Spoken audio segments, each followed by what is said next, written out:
আবু সালমার ছেলে উমর, ইনি উমর রাদিয়াল্লাহু তাআলা আনহু নন। উম্মু সালমা হচ্ছেন আল্লাহর নবীর স্ত্রী। উম্মু সালমা আর আবু সালমা এনারা স্বামী স্ত্রী, বাহির থেকে এসে মদিনায় থাকছিলেন। হঠাৎ করে আবু সালমা মারা গেলেন। তখন আল্লাহর নবী আবু সালমাকে দেখতে গেলেন। দেখলেন আবু সালমার চক্ষু দুটি খোলা আছে। রাসূল সাল্লাল্লাহু আলাইহি সাল্লাম বললেন, শোনো, মানুষের আত্মা যখন বের হয় তখন চক্ষু আত্মাকে দেখতে থাকে যে কিভাবে বের হয়ে যাচ্ছে, আর যেমনই আত্মাটা বের হয়ে যায় তেমনি দেহটা অকেজো হয়ে যায়, তখন আর এই দেহ খোলা চক্ষুকে বন্ধ করতে পারে না। কাজেই যারা পাশে থাকবে তারা যেন হাতে হাতে চক্ষুটা বন্ধ করে দেয়। চক্ষু যদি খোলা থাকে আর শরীর যদি ঠান্ডা হয়ে যায় তাহলে আর তাকে টেনে বন্ধ করা যাবে না। পাশে যারা থাকে তাদের জন্য জরুরি কয়েকটি কথা। মানুষ মরে মরে, এই সময়ে সূরা ইয়াসিন পড়তে হবে না। সূরা ইয়াসিন পড়লে কিছু হবে এ কথা মুহাম্মদ সাল্লাল্লাহু আলাইহি ওয়াসাল্লাম বলেননি। কোরআন মাজিদ পড়লে কিছু হবে এ কথা রাসূল সাল্লাল্লাহু আলাইহি ওয়াসাল্লাম কিছু বলেননি। তবে তিনি বলেছেন, লাক্কিনু মাউতাকুম লা ইলাহা ইল্লাল্লাহ, তোমরা তোমাদের মমর্ষ ব্যক্তিকে জান যায় জান যায় এরকম সময়ে লা ইলাহা ইল্লাল্লাহ স্মরণ করাও। কেন? অন্য এক বর্ণনা এসেছে, মান কানা আখিরু কালামিহি লা ইলাহা ইল্লাল্লাহ ফাদাখালাল জান্নাহ, কারো যদি শেষ কালেমা লা ইলাহা ইল্লাল্লাহ হয় তাহলে সে জান্নাতে চলে গেছে। সহিহ হাদিস। এই জন্য পাশে যারা আছে তারা তাকবীর পাঠ করবে আর মাঝে মধ্যে কানের পাশে বলবে লা ইলাহা ইল্লাল্লাহ। কোরআন তেলাওয়াত করে দোয়া ইউনুস পড়ে কিছু হবে না, বরং তা হবে বিদআত। খুব সাবধান। সম্মানিত দিনী ভাই বোন, বলছিলাম চক্ষু খোলা আছে দেখে তিনি বললেন যে আত্মা বের হলে চক্ষু দেখতে থাকে, যারা পাশে আছে তারা যেন চক্ষু বন্ধ করে দেয়। সবাই হইচই করে উঠলো, একটু কান্নাকাটি করে উঠলো, কিছু বলতে লাগলো। তখন রাসূল সাল্লাল্লাহু আলাইহি সাল্লাম বলেন, থামো থামো থামো, তোমরা মরা মানুষকে লক্ষ্য করে কিছু বলো না। তোমরা যা কিছু বলছো ফেরেশতারা তার কথার উপরে আমিন বলছে, যার কারণে কোনো মানুষের ব্যাপারে খারাপ মন্তব্য করা হবে না, মরা মানুষের ব্যাপারেও কিছু বলা হবে না। যে মারা গেছে সে যা পাওয়ার পেয়ে গেছে, তো তুমি আবার অতিরিক্ত বলছো কেন? তোমার বলার প্রয়োজন নেই। আর মানুষের বলা কথার উপরে ফেরেশতা আমিন বলেন। তারপর আল্লাহ রসুল বললেন, উম্মু সালমা, তুমি আল্লাহর কাছে দোয়া করো যাতে করে তোমার এই স্থানে একটা আল্লাহ ভালো মানুষের ব্যবস্থা করেন। তখন উম্মু সালমা বলছেন, বলেন কি? আবু সালমার চেয়ে ভালো মানুষ আছে এই কথা আমি জানি না। যেহেতু আবু সালমার চেয়ে ভালো মানুষ আছে এটা আমি জানি না, কাজে আবু সালমার স্থানে আমি আরেকজন ভালো স্বামী চাইব এ কথা আমি বলতে পারি না। তারপরেও যেহেতু আপনি বললেন আমি বলি। তো হঠাৎ একদিন দেখছি যে আল্লাহর রাসূল নিজে আমাকে বিবাহ করার জন্য প্রস্তাব দিলেন। তখন আমি বুঝলাম, ওহো, আমি তো এটা বুঝতে পারিনি যে আল্লাহর নবী আমাকে বিবাহের প্রস্তাব দিবেন। নইলে কি আমি এই কথা বলি যে আবু সালমার চেয়ে তো কোনো মানুষ ভালো আছে, এটাই আমি জানি না। আমার কাছে সবচেয়ে ভালো মানুষ আবু সালমা। অতএব আবু সালমার স্থানে তার চেয়ে ভালো মানুষ আমি দাবি করতে পারি না। যাক, আলহামদুলিল্লাহ, আল্লাহর নবী আপনি আমাকে বিবাহের প্রস্তাব দিয়েছেন। তবে দুই তিনটে কথা আপনি বিবেচনা করে দেখুন। এক, আমি কিন্তু গ্রামের মেয়ে আর আপনি শহরের মানুষ, আমার সাথে আপনার সংসার কেমন হবে এইটা একটু ভেবে দেখুন। দুই, আমি হচ্ছি বিবাহিতা মহিলা, বিধবা, আমার স্বামী মারা গেছে, আমি সংসার করেছি, আপনার সাথে আমার সংসার কেমন হবে এইটা আপনি ভেবে দেখুন। তিন, আমার আগেকার একটা ছেলে আছে, আমি যখন আপনার ঘরে আসব তখন সেই ছেলেও আসবে, তখন আপনার কেমন হবে এইটা আপনি ভেবে দেখুন। ও মুসলমান, আমি ভেবেই প্রস্তাব দিয়েছি। সেই ঘরের এই ছেলে একসাথে খেতে বসেছেন। তো উমার ইবনে আবু সালমার ছেলে উমার বলছেন, তাতি সৈয়াদি ফিসাহাফা, খেতে বসলে হাতটা আমার প্লেটের এখানে সেখানে যায়, একবার এখান থেকে নি, একবার ওখান থেকে নি, একবার এখান থেকে নি।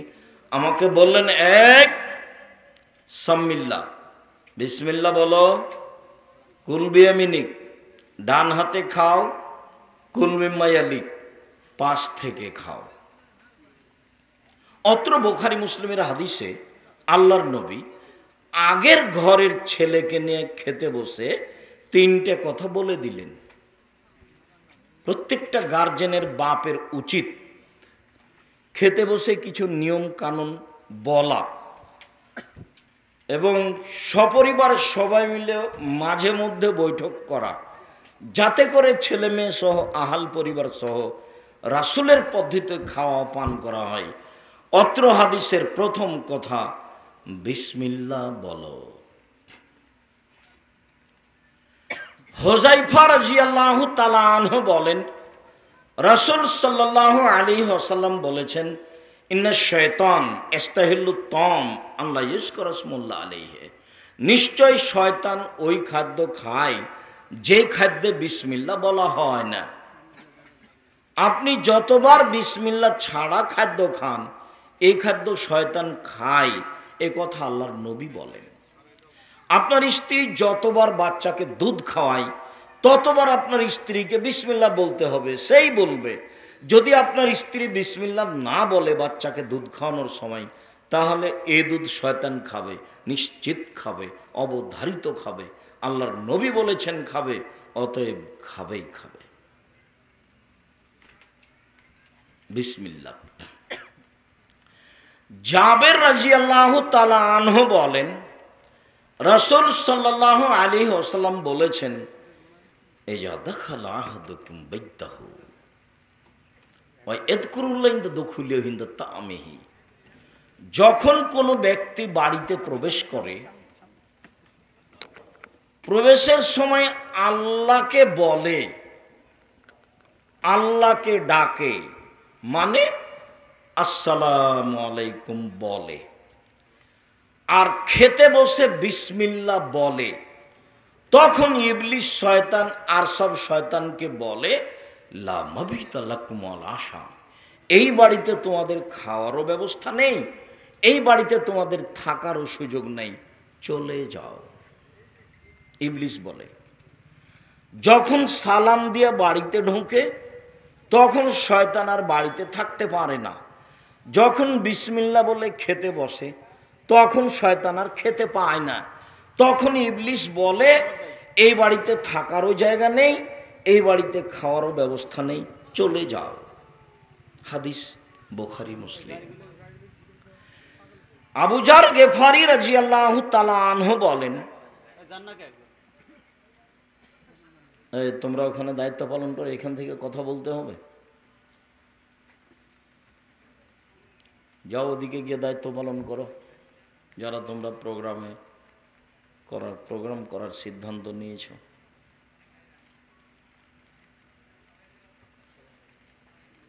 রাসূল সাল্লাল্লাহু আলাইহি সাল্লাম বলেন, ওয়াইজা দাখালা আহাদুকুম বাইতাহু লাম ইয়াযকুরিল্লাহ দুখুলিল্লাহ তাআমিহি, মানুষ যখন বাড়িতে ঢোকার সময় সালাম দেয় না, খেতে বসে বিসমিল্লাহ বলে না, তখন শয়তান বলে, মাবিতা লাকুম আশা, খাওয়ার থাকো, এই বাড়িতে থাকার আছে, এই বাড়িতে খাওয়ার আছে, থাকো আর খাও। এই কথা রাসূল সাল্লাল্লাহু আলাইহি সাল্লাম বলেন। হাদিস বুখারী মুসলিম।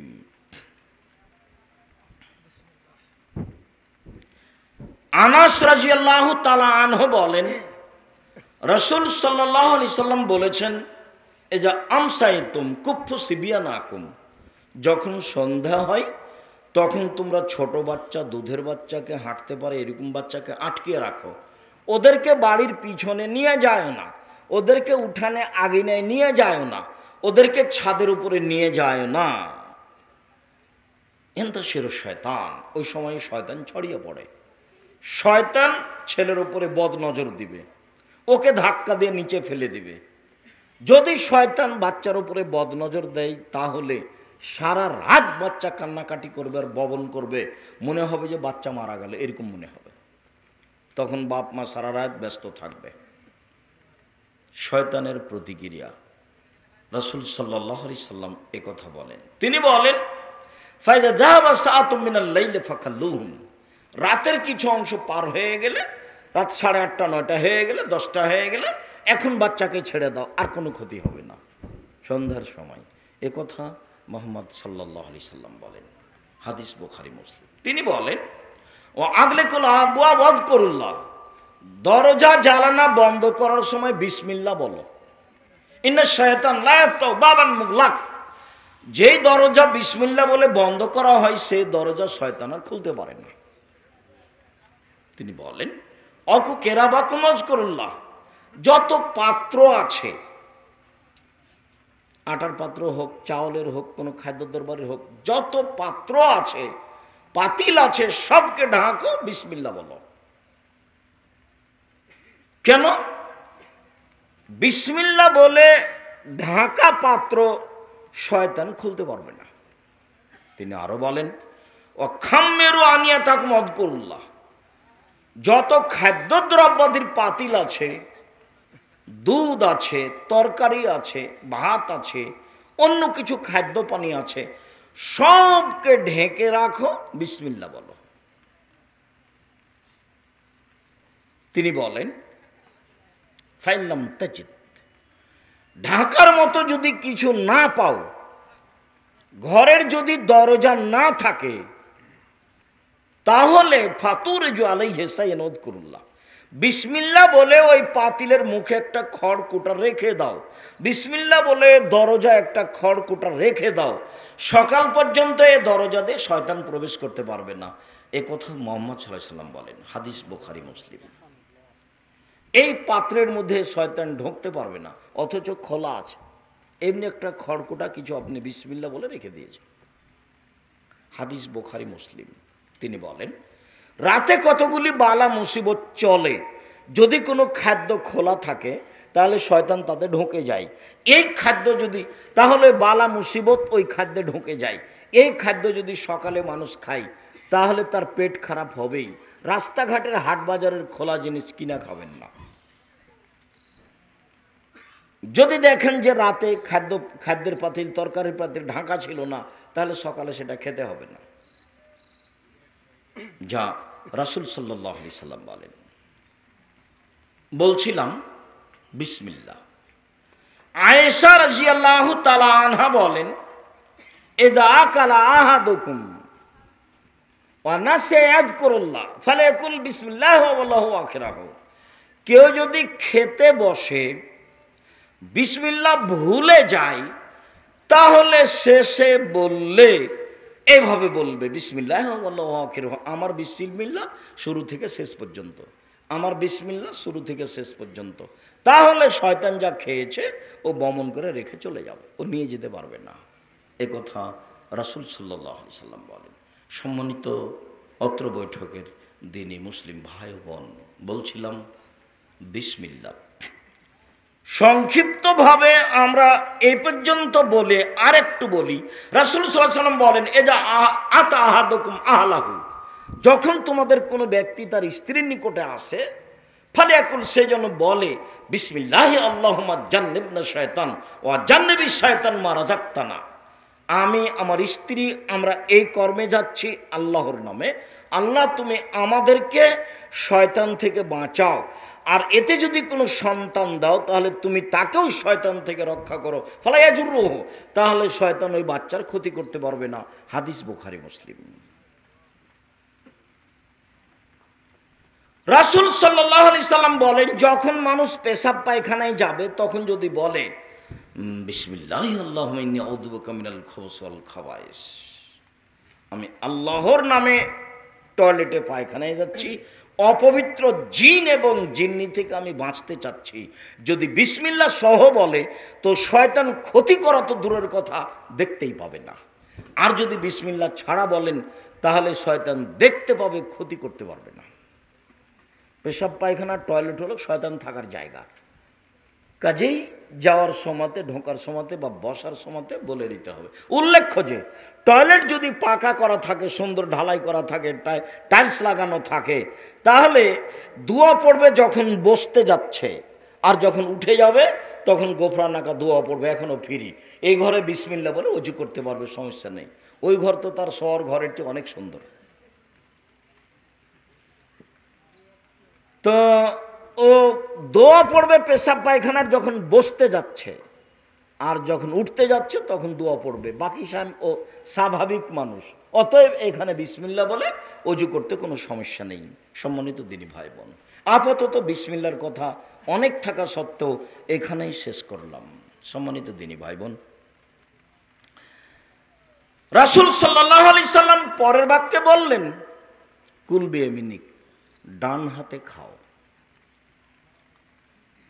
আব্দুল্লাহ ইবনে উমর রাদিয়াল্লাহু তাআলা আনহু বলেন, রাসূল সাল্লাল্লাহু আলাইহি সাল্লাম বলেছেন, ইয়া আকালা আহাদুকুম ফালিয়াকুল বিয়ামিনিহি ওয়াশরাবু বিহা।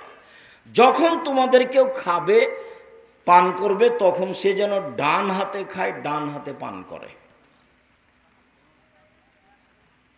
আব্দুল্লাহ ইবনে উমর রাদিয়াল্লাহু তাআলা আনহু বলেন, রাসূল সাল্লাল্লাহু আলাইহি সাল্লাম বলেছেন, লা ইয়াকুলান্না আহাদুকুম বিশিমালিহি ওয়া লা ইয়াশরাবান্না বিহা। কখনোই তোমাদের কোনো ব্যক্তি যেন বাম হাতে না খায়, বাম হাতে পান না করে। কেন? ফাইনা শায়তান ইয়াকুলু বিশিমালিহি ওয়া ইয়াশরাবু বিহা। শয়তান বাম হাতে খায়, শয়তান বাম হাতে পান করে। যারা আপনি খেতে দেখছেন বাম হাতে চা খাচ্ছে বা কিছু খাচ্ছে, মনে করছে এটা ঢং, ও জানেই না আমি কখন কখন শয়তান হয়ে গেছি। তো ধর্মকর্মের সাথে তো তার কোনো অবগতিতে নাই। খাওয়া আর মানুষের সাথে হইচই করা, গন্ডগোল করা, জেল হাজতে দেওয়া, আর পায়খানা করার, দুনিয়া থেকে বিদায় হওয়া, এই তো জীবন। জীবনটা 16 আনাই মিছে। ওই যে একটা পদ্য পড়েননি, জীবনটা 16 আনাই মিছে, বাবু আর মাঝি। ওই বাবু আর মাঝির মতো এখন প্রায় লোকের জীবন, প্রায় লোকের জীবন। আল্লাহ রাসূল যে বললেন যে বিদ্যে উঠে যাবে, মূর্খতা বেড়ে যাবে, তো 20 বছর আগে যত শিক্ষিত দেখছিলাম এখন তার চেয়ে তো অনেক বেশি। তাহলে বিদ্যা বেড়ে গেল না বেশি হয়েছে? বেশি হয়েছে। তা আল্লাহ রাসূল কি মিথ্যা কথা বলেছে? নাউজুবিল্লাহ মিন যালিক। মানুষ যদি বিদ্যা অর্জন করার পরে বেতন পায় 1 লক্ষ 1.5 লক্ষ টাকা, তারপরেও প্রেসক্রিপশন লিখেছে তাকে লাগবে 1.5 টাকা, তারপরে যেই কোম্পানি ওকে টাকা দিয়ে রেখেছে ওষুধ সেই কোম্পানির লেখে, ও জানে যে এর চেয়ে ভালো কোম্পানির ওষুধ আছে। তো একই যদি শিক্ষিত বলেন, তাহলে মূর্খ মানুষকে প্রত্যেকটা স্তরে ঘটনাটা এরকম। রাসূল সাল্লাল্লাহু আলাইহি সাল্লাম বললেন, কিয়ামতের ধ্বংস হয়েছে ইসসাদুল আমরিল্লা গায়রা আহলিহি। অযোগ্য মানুষের হাতে যখন দায়িত্ব দেওয়া হবে, সব কাজ তখন কিয়ামত হবে। কাজে এখন আপনি যাকে শিক্ষিত বলছেন ও শিক্ষিত নয়, ভুল হয়েছে বুঝতে, নইলে আল্লাহ রাসূলের কথা মিথ্যা হয়ে যাবে। আল্লাহ রাসূল বলেছেন, মূর্খতা বেড়ে যাবে, বিদ্যা উঠে যাবে। আয়েশা রাদিয়াল্লাহু তাআলা আনহা বলেন, কানাত ইয়াদু রাসূলিল্লাহি সাল্লাল্লাহু আলাইহি ইমনা লিতুহুরিহি ওয়া তামিহি। রাসূলের ডান হাতটা ছিল খাওয়া ও পান করার জন্য এবং ভালো কাজের জন্য। রাসূলের ডান হাতটা কিসের জন্য ছিল? খাওয়া ও পান করা এবং ভালো কাজের জন্য।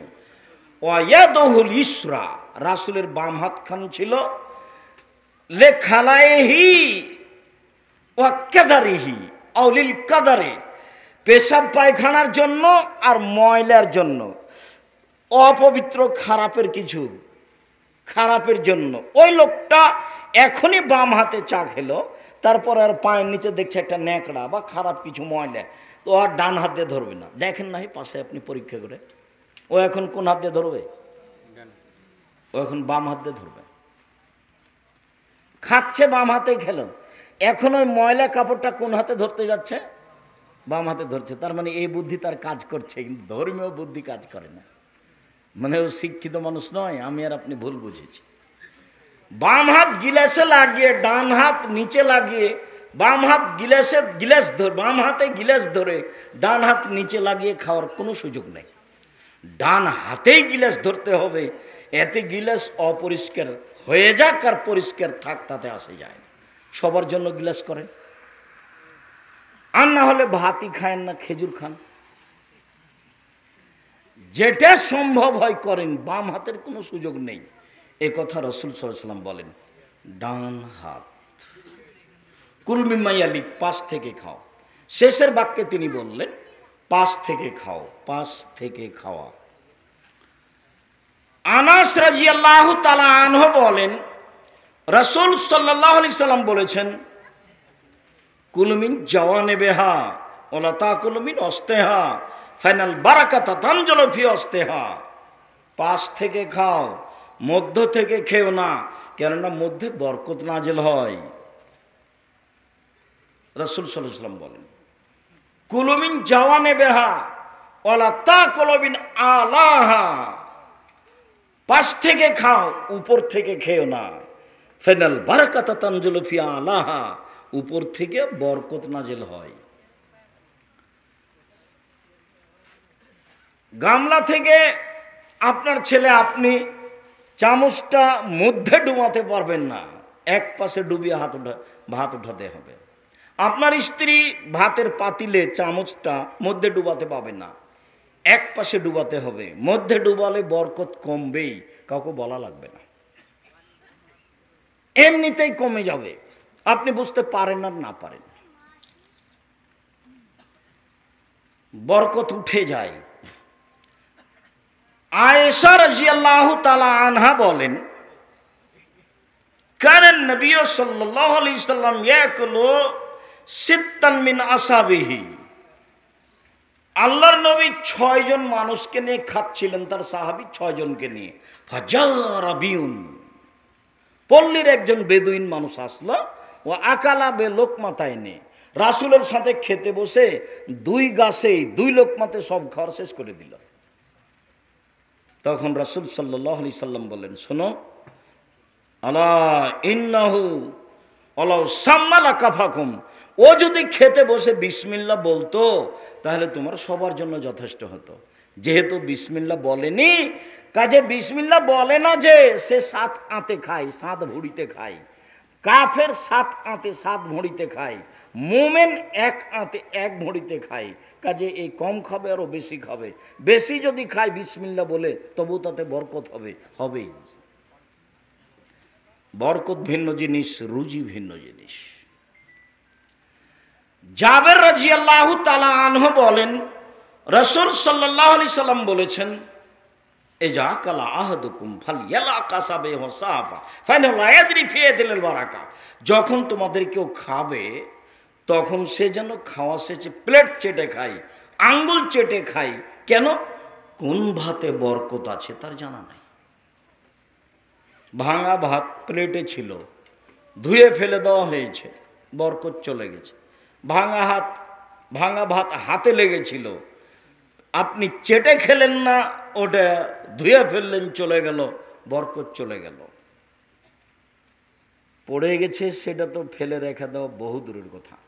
জাবের রাদিয়াল্লাহু তাআলা আনহু বলেন, রাসূল সাল্লাল্লাহু আলাইহি সাল্লাম বলেছেন, ইন্না শায়তান লা ইয়াহজুরু ফি শাইইন কুল্লিহি, তোমাদের সব কিছুতেই শয়তান উপস্থিত হয়। যা করো, ঘুমাও, উঠো, খাও, চলো ফিরো, কাজ করো, সব কর্মে শয়তান থাকে। হাত্তা ইয়াহজুরুহু ফি তম, খেতে বসলেও আসে, খাওয়ার সময় তো শয়তান থাকে। এবার আল্লাহ রাসূল বলছেন, ওয়াইন সাকাতাত মিন আহাদিকুমুল লুকমা, খেতে বসে যদি 2-1টা ভাত পড়ে যায়, খাদ্য যদি পড়ে যায়, তাহলে রাসূল বলছেন, ফল ইমিত মিনহা মাকানা মিনাল আজা, ওতে যদি কোনো ময়লা লেগে যায় তাহলে সে যেন সরিয়ে দেয়। ওয়াল ইয়াকুলহা, সেটা যেন খেয়ে নেই। ওয়ালা ইয়াদাহালি শয়তান, সেটা যেন শয়তানের জন্য ছেড়ে না রাখে। ফাইনা লা ইয়াদরি ফি ইয়াদিল বারাকা, তার জানা নাই কোন ভাতে বরকত আছে। অত্র বুখারী মুসলিমের হাদিসে প্রথমে যেটা বোঝা গেল, মানুষের সব জায়গাতেই শয়তান উপস্থিত হয়, খেতে বসলেও হয়।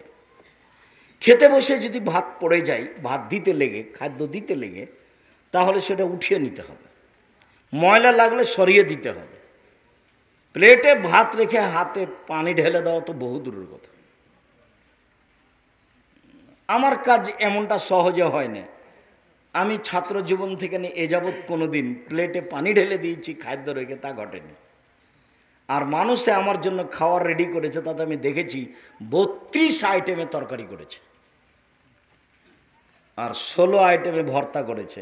সব ভর্তার গায়ে লিখে দেওয়া আছে এটা কোন জিনিসের ভর্তা। আমি কোনোদিন খাদ্য প্লেটে রেখে পানি ঢেলে দিইনি, এটা আমার জীবনে ঘটেনি কোনোদিন। আমার 16 বছর ছাত্র জীবন আছে আর 33 বছর শিক্ষক জীবন আছে। আর দাওয়াতি জীবন প্রায় এরকমই।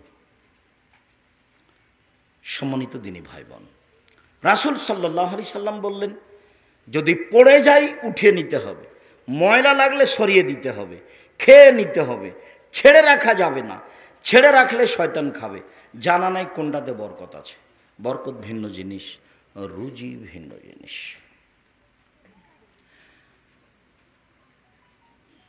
ওয়াসিব ইবনে হারব বলছেন যে আমি আল্লাহ রাসূলকে বললাম, আল্লাহর নবী, ইন্না নাকুলু ওয়ালা নাশবাউ, আমরা খাই কিন্তু তৃপ্তি পাই না, আমরা খাই কিন্তু তৃপ্তি পাই না। তখন আল্লাহ রাসূল বলছেন যে তাসতামিউনা আলা তুআমিকুম ওয়া তাতাফাররাকুনা, খেতে যখন বসো সবাই মিলে খেতে বসো না একা একাই বসো? কোনো না তাফাররাক, আমরা ভিন্ন ভিন্ন বসি। আমি খাই এক সময়, আমার স্ত্রী খায় এক সময়, ছেলের খায় এক সময়, মেয়েরা এক সময়, কাজের মেয়েরা এক সময়, বিভিন্নভাবে খাই। তখন আল্লাহ রাসূল বলছেন, না না না না, ইস্তামিউ আলা তুআমিকুম, একসাথে খাও। আযকুরুল্লাহ, বিসমিল্লাহ বলো, ইবারাক লাকুম ফিহি, তোমাদের খাদ্যে বরকত দেওয়া হবে। খাদ্য যে রান্না করা হয়েছে সেটা আপনি খেয়ে নিলেন, তারপর কিছুক্ষণ পর আর একজন এসে খেলো, আর একজন এসে খেলো, এতে বরকত হবে না, এ কথা রাসূল সাল্লাল্লাহু আলাইহি ওয়াসাল্লাম বলছেন। সবাই একসাথে বসে খাবে সম্ভবপর, তাহলে তাতে বরকত থাকবে, এই কথা আল্লাহর নবী বলেন। তিনি বলেন, কুলু তুআমাকুম মুস্তামিয়ান, একত্রিত হয়ে খাও, ওয়ালা তাকুলু মুতাফাররিকান, ভিন্ন ভিন্ন হয়ে খায়ও না। ফাইন্না তুআমাল ওয়াহিদ ইয়াকফি লিল ইসনাইন, একজনের খাদ্য দুইজনের হবে। ও তুআমাল ইসনাইন ইয়াকফি আত-তামানিয়া, দুইজনের খাদ্য 8 জনের হবে। হাদিস বুখারী মুসলিম। এই কথা রাসূল সাল্লাল্লাহু আলাইহি ওয়াসাল্লাম বলেন। বরকত 5 থেকে খেতে শিখতে হবে, 5 থেকে খেলে বরকত হয়। মেকদাদ ইবনে মাদি কারাব রাদিয়াল্লাহু তাআলা আনহু বলেন, রাসূল সাল্লাল্লাহু আলাইহি ওয়াসাল্লাম বলেছেন, কিলু তামাকুম ফাইনু ইবারাক লাকুম ফিহি, খাদ্য মেপে রান্না করো, বরকত দেওয়া হবে। চাউল যখন রান্না করতে যাচ্ছে মেপে নিতে হবে কতটুকু লাগবে। আমাদের রাজশাহী চাঁপাইনবাবগঞ্জের মহিলা মাচাচিরা ভাত রান্না করার সময়তে চাউল ঠিকই মাপে, কিন্তু রুটি বানানোর সময়তে আটা মেপে নেয় না, হাতে উঠিয়ে না একটা পরিমাণ মতো, মনে করে যে এতেই হবে। রাসূল সাল্লাল্লাহু আলাইহি ওয়াসাল্লাম বলছেন যে চাউলও মেপে নিতে হবে, আটাও মেপে নিতে হবে। আমি কতটি আটা রুটি বানাচ্ছি এটা তাকে জানতে হবে, তাতে বরকত হবে, এ কথা আল্লাহর নবী বলেন। বরকত ভিন্ন জিনিস, রুজি ভিন্ন জিনিস। খাওয়াও পান করার নিয়ম। হুযায়ফা রাদিয়াল্লাহু তাআলা আনহু বলেন, রাসূল সাল্লাল্লাহু আলাইহি সাল্লাম বলেছেন, লা আকুলু মুত্তাকিয়ান, আমি কখনো হেলান দিয়ে খাইনি। আল্লাহর নবী কোনোদিন কখনো হেলান দিয়ে খাননি। হেলান দিয়ে খাওয়া কি জিনিস? চেয়ারে বসে পিছন দিকে হেলান দিয়ে খাওয়ার নাম হেলান দিয়ে খাওয়া মনে করেন তারা। ডান হাত মাটিতে রেখে লাগিয়ে খাওয়ার নাম হেলান দিয়ে খাওয়া, বাম হাত মাটিতে লাগিয়ে খাওয়ার নাম হেলান দিয়ে খাওয়া। মোল্লা আলী কারি হানাফি বিদ্বান বলেন যে 4 জানু হে বসে খাওয়াও হেলান দিয়ে খাওয়া, চার জানো মানে যে ডান পা বাম দিকে করলেন, বাম পা ডান দিকে করলেন, নিতম্ব পিছন মাটির উপর রেখে দিলেন, এইভাবে বসে খাওয়া, হেলান দিয়ে খাওয়া। তো তিনি বলছেন তাহলে কিভাবে খেতে হবে? তখন তিনি বলছেন পেশাব পায়খানায় যেভাবে বসে এইভাবে বসলে উরুর খেওয়া নিন, অলাফি শুক্র রোজাতিন, অলা খোবেজালাহ মোরাক্কাক কিলালে কাতাদা আয়লা সাইন ইয়াকুল কিলালা সফর। আল্লাহর নবী কোনোদিন চেয়ার টেবিলে বসে খাননি। আল্লাহর নবী কোনোদিন এইভাবে খাননি যে অনেকগুলো খাদ্য তরিতরকারি ছোট ছোট পেয়ালাতে তার জন্য সাজানো হয়েছে, এইভাবে খাননি। আল্লাহ রাসূল কোনোদিন চিকন আটার রুটি খাননি। এইভাবেই এগুলো না খেয়ে তিনি দুনিয়া থেকে চলে গেছেন। তো কাতাদা রাদিয়াল্লাহু তাআলা আনহুকে বলা হলো তিনি কিভাবে খেতেন? তো তিনি বললেন দস্তরখানে বসে খেতেন। আগে দস্তরখান বিছিয়ে দিতে হবে, চৌকির উপরে হোক, মাঝাতে হোক, মাদির হোক, কাপড় হোক, কিছু বিছিয়ে দিতে হবে, তাতে বসে খেতে হবে। খাদ্য পড়ে গেলে সেখান থেকে তুলে নিতে হবে। এটাই খাওয়ার নিয়মে উল্লেখ হয়েছে, যা বুখারী মুসলিমের হাদিস। রাসূল সাল্লাল্লাহু আলাইহি সাল্লাম বলেন, সম্মানিত দিনী ভাই বোন, চেয়ার টেবিলে খাওয়া আমরা হালাম বলতে পারি না, তবে পছন্দ নয়। আল্লাহ রাসূল খাননি, এ কথাই ঠিক। সম্ভবপর এড়িয়ে চলাই ভালো। আর অত প্রস্তুতি নিয়ে খানা পানি করতে হবে না, সময় বেশি দিন নেই। হঠাৎ দেখেছিলাম বয়স ছিল 40, এখন দেখি 60। হঠাৎ দেখব যে আমি শেষের দিকে চলে এসেছি। তার নাম জীবন। কয়দিন যে বাঁচলাম, হিসাবের খাতায় কিছু পেলাম না। সকালে ভালোই ছিলাম, সন্ধ্যা এসে দিন শেষে দেখি কিছুই নাই। কাজেই এইভাবে দাঙ্গাবাজি করে, জুলুম নির্যাতন করে, অন্যায় অবিচার করে, মানুষের যেখানে সেখানে বসে দাঙ্গাবাজি করে মানুষকে অপমান করে দিন কাটানোর প্রয়োজন নাই। আমি যেটা বলেছি মনে রাখবেন, মানুষের জীবনে 4টা জরুরি কাজ। 1, 5 ওয়াক্ত সালাত। এর চেয়ে কোনো জরুরি কাজ মানুষের জীবনে নেই। 2, হালাল রুজি যেভাবেই হোক। 3, কোরআন তেলাওয়াত, অন্তত সূরা ইখলাস। 4, 2 জন যেখানে বসে আছে সেখানে বসবেন না, যার নাম আড্ডা পিটা। ভুলেও কোনোদিন কোথাও বসে গল্প জমাবেন না। গল্প জমাতে গিয়ে হঠাৎ যদি কোনো কথা বদনাম চলে আসে, সারা জীবনের নেকি এক পাল্লায় দিয়ে ওই বদনাম এক পাল্লায় দিয়ে সফল হওয়া যাবে না। রাসূল সাল্লাল্লাহু আলাইহি ওয়াসাল্লাম বলেছেন সব পাপ ক্ষমা হবে, কিন্তু ঋণের পাপ ক্ষমা হবে না। ব্যাংকে চাকরি করে কত খুশি, কয়েক লক্ষ টাকা ঋণ নিয়ে বাড়ি করেছে, বউ বেটা নিয়ে খুশি হয়ে খায়, পাগল হয়েছে, ওর জানা যায় হবে না। আশেপাশে সবাই বলছে তুমি কি চাকরি করো, দেখো তো ব্যাংকে কত লোন দিয়েছে। লোন নিয়ে ব্যবসা করাই হারাম, লোন নিয়ে বাড়ি গাড়ি করা হারাম। লোন নিতে পারে, ছেলে মেয়ের আহার আজকে সারা দিনের মধ্যে নেই। ওই যে অনেক দিন আগে পড়েছিলেন, অনেক দিন আগের কথা, হুগলি শহরে হাজী মোহাম্মদ মহসেন নামে একজন লোক বাস করতেন। হঠাৎ রাতে চোর ঢুকলো, আলো জ্বালিয়ে দেখলেন চোর ঘরে ঢুকেছে। তিনি জিজ্ঞাসা করলেন কেন চুরি করতে এসেছ? উত্তরে বলল আমার ছেলে মেয়ের কান্নাকাটি সহ্য করতে না পারাই কয়েকদিন ঘুরেছি, কোনো খাওয়ার পাইনি, কান্নাকাটি সহ্য করতে না পারাই চুরি করতে এসেছি। হাজী মোহাম্মদ মহসেন তার হাতে কিছু টাকা দিলেন, আর কিছু খাদ্য দিলেন, বললেন এই টাকা নিয়ে ব্যবসা করো, 15 দিন পরে আমার সাথে দেখা করিও। হাজী মোহাম্মদ মহসেন অতীব দয়ালু লোক ছিলেন হুগলি শহরে। তো ওই যে চোরটার অবস্থা যেটা লেখক লেখলো, সত্য হোক আর মিথ্যা হোক, এই সময়তে লোন নিতে পারে, তাছাড়া লোন নিয়ে ব্যবসা করবে। রাসূল সাল্লাল্লাহু আলাইহি সাল্লাম সালাম ফিরার পূর্বে প্রত্যেক দিন একটা দোয়ার একটা বাক্য পড়তেন। শেষে সেই দোয়া শেষে আছে আল্লাহুম্মা নাউযু বিকা মিনাল মাসামি ওয়াল মাগরাম। তোমার কাছে বাঁচতে চাই বড় পাপ হতে, তোমার কাছে বাঁচতে চাই ঋণ কর্জ হতে, তোমার কাছে বাঁচতে চাই বড় পাপ হতে, তোমার কাছে বাঁচতে চাই ঋণ কর্জ হতে, তোমার কাছে বাঁচতে চাই বড় পাপ হতে, তোমার কাছে বাঁচতে চাই ঋণ কর্জ হতে। আল্লাহর নবী ঋণ কর্জ থেকে আল্লাহর কাছে দিন রাত পানা চাইতেন, বাঁচতে চাইতেন। সেটা জায়েজ হয় কি করে? রুজি ছেলে মেয়ের নাই, তখন কর্জ নিতে হবে, সেটা ভিন্ন জিনিস। কাজেই কোথাও আড্ডা পিটবেন না, ঋণ নিয়ে কিছু করতে যাবেন না। অল্প সময় জীবন, চলে যেতেই হবে। আজ হোক আর কাল হোক, সময়ের ব্যবধান। সম্মানিত দিনী ভাই বোন, বলছিলাম খাওয়া পান করার নিয়ম। আবু হুরায়রা রাদিয়াল্লাহু তাআলা আনহু বলেন, মা বা রাসূলুল্লাহ সাল্লাল্লাহু আলাইহি ওয়াসাল্লাম তামান কাত্ত ইনিস্তাও আকালাহু ওয়া ইনকারহু তারাকাহু।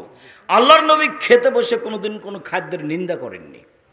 ভালো লাগলে খেয়েছেন, নইলে ছেড়ে দিয়েছেন, ভালো লাগলে খেলেছেন, নইলে ছেড়ে দিয়েছেন। বলেননি লবণ বেশি হয়েছে, কি করো এগুলো, রান্না করো।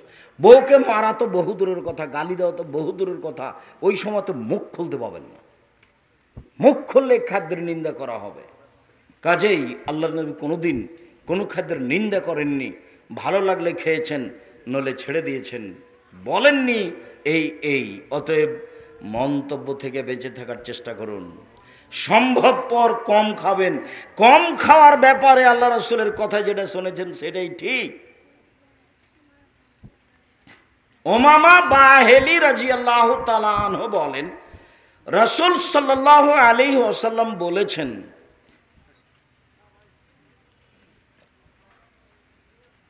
ইয়ামলাউ মা ইয়ামলাউ ইবনু আদম আশাররু বিআইনিন বাতনিন।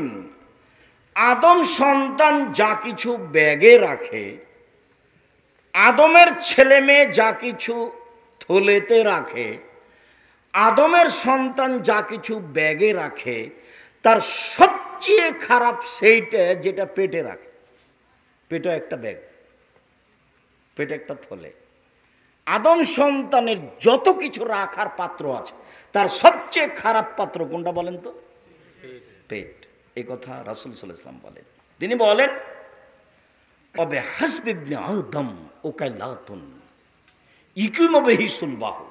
আদম সন্তানের উচিত ওই পরিমাণ খাবে যাতে তার পেটটা ঠিক থাকে, পিঠটা ঠিক থাকে, ও যেন চলতে পারে, ও যেন বাঁচতে পারে, এই পরিমাণ খাবে। পরের বাক্যে বলছেন, অইন কানালা মাহালা, খাওয়াই যদি লাগে তো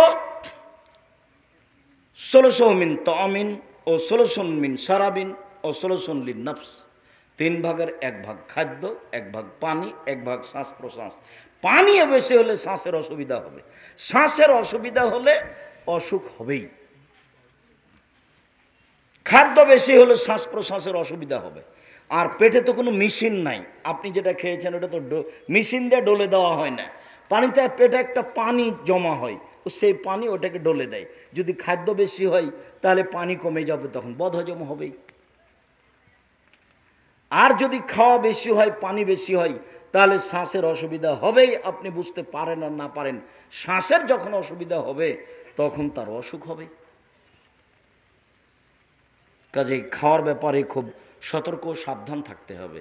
সম্মানিত দ্বীনি মুসলিম ভাই বোন, খাওয়ার শেষের অংশে চলে আসলাম। খাওয়ার শেষে কি বলি? উমামা বাহিলি রাদিয়াল্লাহু তাআলা আনহু বলেন, রাসূল সাল্লাল্লাহু আলাইহি ওয়াসাল্লাম খাওয়া শেষে এজা রাফা মায়দাতাহু, যখন তিনি তার দস্তরখান উঠাতেন তখন তিনি বলতেন, আলহামদুলিল্লাহ হামদান কাসিরান তাইয়িবান মুবারাকান ফি গায়রা মাকফিন ওয়ালা মুআদ্দাইন ওয়ালা মুস্তাগনান আনহু রাব্বানা। বুখারী মুসলিম। আল্লাহর প্রশংসা, খুব তার প্রশংসা, মঙ্গলময় তার প্রশংসা, বরকতময় তার প্রশংসা। এই খাদ্য হতে মুখ ফিরাতে পারি না, এই খাদ্য খেয়ে তৃপ্তি হয়ে শেষ করতে পারি না, চিরদিনের জন্য এই খাদ্যের মুখাপেক্ষী রয়েছি। এই দোয়া রাসূল সাল্লাল্লাহু আলাইহি ওয়াসাল্লাম পড়তেন খাওয়া শেষে, আলহামদুলিল্লাহ হামদান কাসিরান তাইয়িবান মুবারাকান ফি গায়রা মাকফিন ওয়ালা মুআদ্দাইন ওয়ালা মুস্তাগনান আনহু রাব্বানা। আবু আইয়ুব আনসারী রাদিয়াল্লাহু তাআলা আনহু বলেন, কানান নবী সাল্লাল্লাহু আলাইহি সাল্লাম ইযা আকালা ও শারিবা, যখনই আল্লাহ রাসূল খেতেন ও পান করতেন তখনই তিনি খাওয়া শেষে, পান করার শেষে বলতেন, আলহামদুলিল্লাহিল্লাযী আতআমা ওয়া সাকা ওয়া সাওয়াগাহু ওয়া জাআলা লাহু মাখরাজা। সে আল্লাহর প্রশংসা যে আল্লাহ খাওয়ালো, পান করালো, সুন্দরভাবে বের করার ব্যবস্থা করলো, সে আল্লাহর প্রশংসা। আনাস রাদিয়াল্লাহু তাআলা আনহু বলেন, রাসূল সাল্লাল্লাহু আলাইহি সাল্লাম বলেছেন, মান আকালা সুম্মা কালা, যে ব্যক্তি খাওয়া শেষে বলল আলহামদুলিল্লাহিল্লাযী আতআমানি হাজাত তাআমা ওয়া রাযাকানিহি মিন গায়রি হাওলিন মিন্নি ওয়ালা কুওয়া, কেউ যদি খাওয়া শেষে বলে সে আল্লাহর প্রশংসা যে আল্লাহ এই খাদ্য খাওয়ালো আর রুজি হিসেবে দিল, তাহলে বাহ্যিকভাবে নড়াচড়ার কোনো শক্তি নাই, আন্তরিকভাবে নড়াচড়ার কোনো শক্তি নাই, ও নিজেই দিয়েছে এই কথা যদি কেউ বলে, তাহলে গফিরা লাহু মা তাকাদ্দামা মিন জামবিহি, অতীতের সব পাপ ক্ষমা। খাওয়া শেষে দুয়াতে অতীতের পাপ ক্ষমা হয়, এটা ব্যতিক্রম কথা। এই হাদিস সেটা, এই দোয়া সেটা কি? আলহামদুলিল্লাহিল্লাযী আতআমানি হাজাত তাআমা ওয়া রাযাকানিহি মিন গায়রি হাওলিন মিন্নি ওয়ালা কুওয়া। তাহলে খাওয়া শেষে বললে অতীতের সব পাপ ক্ষমা হয়ে যাবে। আব্দুল্লাহ ইবনে বসর রাদিয়াল্লাহু তাআলা আনহু বলেন, আল্লাহর নবী একদিন আমাদের বাড়ি আসলেন, আমার আব্বার কাছে। ফাকাররাবনা ইলাইহি তাআমান, আমরা রাসূলের কাছে খাদ্য পেশ করলাম আর একটা হালুয়া পেশ করলাম। তো তিনি সেখান থেকে কিছু খেলেন। সুম্মা উতিয়া বেতামারাতিন, তারপরে তার কাছে ফল নিয়ে যাওয়া হলো, ফল খেলেন। সুম্মা উতিয়া বেশারবিন, তার কাছে কিছু পানীয় নিয়ে যাওয়া হলো, তিনি পানি পান করলেন বা পানীয় পান করলেন। এরপরে উনি চলে যাবেন। ফা আখাজা আবি লেজামা দাব্বাতেহি, আমার আব্বা আল্লাহ রাসূলের গাধার লাগামটা ধরে নিলেন। লাগাম ধরে নিয়ে বলছেন, উদুল্লাহ লানা, আপনি আমাদের জন্য একটু দোয়া করে দেন। তখন আল্লাহ রাসূল বলছেন, আল্লাহুম্মা বারিক লাহুম ফিমা রাযাকতাহুম ওয়াগফির লাহুম ওয়ারহামহুম, আল্লাহ তুমি এদের যে রুজি দিয়েছো তাতে বরকত দাও, এদের ক্ষমা করে দাও, এদের প্রতি দয়া করো। এই দোয়া পড়লেন। অত্র হাদিসে বোঝা গেল মানুষ বাড়িতে আসলে তার জন্য খাওয়ার ব্যবস্থা করতে হবে। দুপুরে ওই চানাচুর বিস্কুট দিয়ে বিদায় করতে হবে না, ওই হিসাব বাতিল করতে হবে। মানুষ আসলে খাওয়ার ব্যবস্থা করতে হবে, এক। দুই, মানুষ যে খাওয়ার দিয়েছে সবই খেয়ে নিতে হবে তা নয়। ছেড়ে দিলে যে মানুষ পেটুক মনে করবে সেই জন্য ছাড়া যাবে না তা নয়। আল্লাহ রাসূল সম্পূর্ণ খেলেন না, কিছু খেলেন, তারপরে কিছু রেখে দিলেন। তারপরে খাওয়ার শেষে ফল দিলেন, বোঝা যাচ্ছে যে খাওয়ার শেষে ফল, এটাই ঠিক। তারপরে পানি দিলেন, শেষে পানি খাবে, এটাই ঠিক। এরপরে যে বাড়িতে মেহমান এসেছে তাকে বলতে হবে, ভাই আপনি আমার ছেলে মেয়ের জন্য আমাদের জন্য দোয়া করবেন। এ দেখেন আল্লাহ নবী দোয়া করতে বললেন, তখন আল্লাহ রাসূল এই দোয়া পড়লেন। লাগামটা ধরে নিয়ে বলছেন দোয়া করে দেন, উদুল্লাহ লানা, আমাদের জন্য দোয়া করে দেন। তখন আল্লাহ রাসূল এই দোয়া পড়লেন। তাতে রয়েছে রুজির কথা, তাতে রয়েছে বরকতের কথা, তাতে রয়েছে ক্ষমার কথা। সম্মানিত দিনী ভাই বোন, রাসূল সাল্লাল্লাহু আলাইহি সাল্লাম যখন পান করতেন তখন 3 শ্বাসে পান করতেন, অন্য হাদিসে এসে 2 শ্বাসে পান করতেন। না, রাসূলুল্লাহ সাল্লাল্লাহু আলাইহি সাল্লাম, আল্লাহ রাসূল নিষেধ করেছেন পাত্র উল্টিয়ে পান করতে। ছোট বোতলগুলোতে আপনি উল্টিয়ে খেতে পারেন, যেগুলো গিলাসের মতো, যেগুলোতে কয়েক গিলাস পানি হবে সেগুলো এইভাবে উল্টিয়ে খাওয়া নিষেধ, উল্টিয়ে খাওয়া হবে না। আনাস রাদিয়াল্লাহু তাআলা আনহু বলেন, দাঁড়িয়ে খেতে ও পান করতে আল্লাহ রাসূল নিষেধ করেছেন। তিনি বলেছেন কেউ যদি দাঁড়িয়ে খায় পান করে তাহলে সে যেন বমন করে দেয়।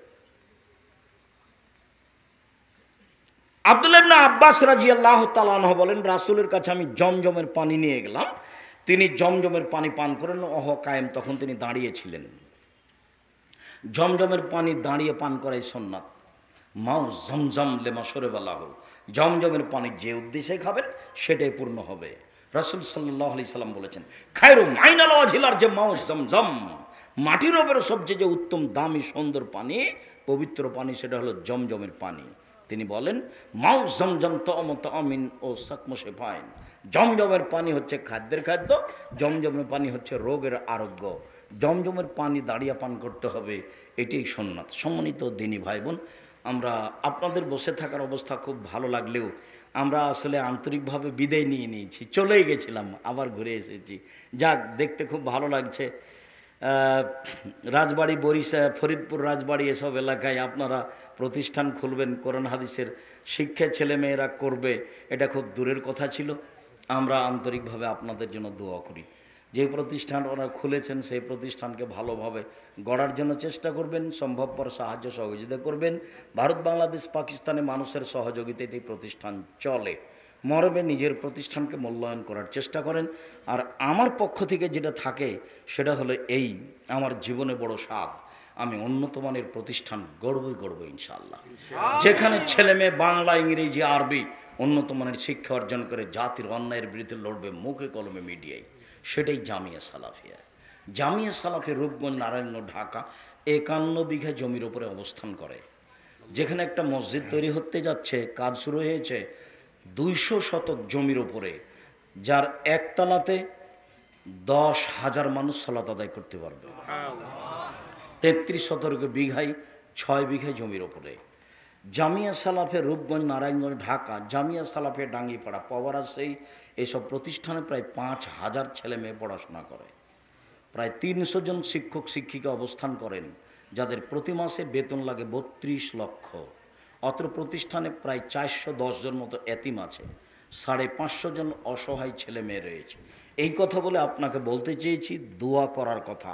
আপনি খালি একটু মুখে বলবেন, আল্লাহ তুমি জামিয়া সালাফে কবুল করো, এটুকু দাবি, অন্য কিছু দাবি নেই। আপনি টাকা পয়সা দিলেও গড়বে জামিয়া সালাফে, না দিলেও গড়বে, ইনশাল্লাহ গড়বেই গড়বে। কীভাবে গড়বে সেটা আমি জানি না, তবে গড়বে নিশ্চিত, ইনশাল্লাহ গড়বেই গড়বে। জাতির জন্য এই প্রতিষ্ঠান হবে একদিন চিরদিনের জন্য মূল্যায়নকর প্রতিষ্ঠান, সেটাই জামিয়া সালাফিয়া, যেখানে দেশ বিদেশের শিক্ষক অবস্থান করে। একজন শিক্ষকের পিছনে প্রায় লাখ টাকা খরচ আছে। যে পত্রিকার পিছনে 12 জন মুফতি আছে, মাসিক আল ইতিসাম পত্রিকা, লক্ষ লক্ষ টাকা পত্রিকার পিছনে খরচ আছে। আপনার কাছে এসেছে, তখন আপনি মনে করছেন এটা আর কি 30 টাকা দিয়ে নিব বা নিব না, অত সহজ নয়। যেটা আমার মনে বড় স্বাদ, এ দেশের মাটিতে আমি উন্নত মানের প্রতিষ্ঠান গড়বই গড়ব, যেখানে ছেলে মেয়ে বাংলা, ইংরেজি, আরবি উন্নত মানের শিক্ষা অর্জন করে জাতির অন্যায়ের বিরুদ্ধে লড়বে, মুখেও মিডিয়ায়ও কলমে শিরক বেদাতের বিরুদ্ধে লড়বে ইনশাআল্লাহ। মুখে বলছি, মিডিয়া সামনে আছে, জাতিকে কোনোদিন মুখে ফাঁকি দিনি, অতএব মিডিয়াতে ফাঁকি নেই। জাতি কোনোদিন কলমে ফাঁকি দিনি, সব সময় কলম সাথে থাকে। তার যেটা গুরুত্বপূর্ণ থাকে সেটা হচ্ছে মাসিক আল ইতিসাম পত্রিকা। প্রতি মাসে আপনি নেবেন, এটা আমি চাই। আপনি অবজ্ঞা করে দূরে সরে যাবেন, এটা আমি চাই না। যাওয়ার সময়তে আল ইতিসাম পত্রিকা আছে কি না সবাই দেখে যাবেন, নিয়ে যাবেন। অন্যান্য বই সহ যত বই আছে সবগুলো নেওয়ার চেষ্টা করবেন, আরেকজনকে দিবেন, সে পড়বে। যারা আমাদের উপরে খারাপ ধারণা রাখে, বইটা নিলে হয় জ্বালিয়ে দিবে, না হয় পড়বে তো, না হয় জ্বালাবে তো, একটা কিছু করলো তো, তার অন্তরে একটা ধাক্কা খাবে যে আমি কাজটা করেছিলাম, দেখবেন একদিন ঠিক হয়ে গেছে। যখন যে জেলাতে যায়, কিছু না কিছু মানুষ, কিছু না কিছু যুবক আমার হাত ধরে ক্ষমা চায় যে আপনাকে অনেক কথা বলেছি। আচ্ছা ঠিক আছে, তোমাকে আমি মাফ করলাম। জি শুক্রিয়া, জাযাকুমুল্লাহ খায়ের।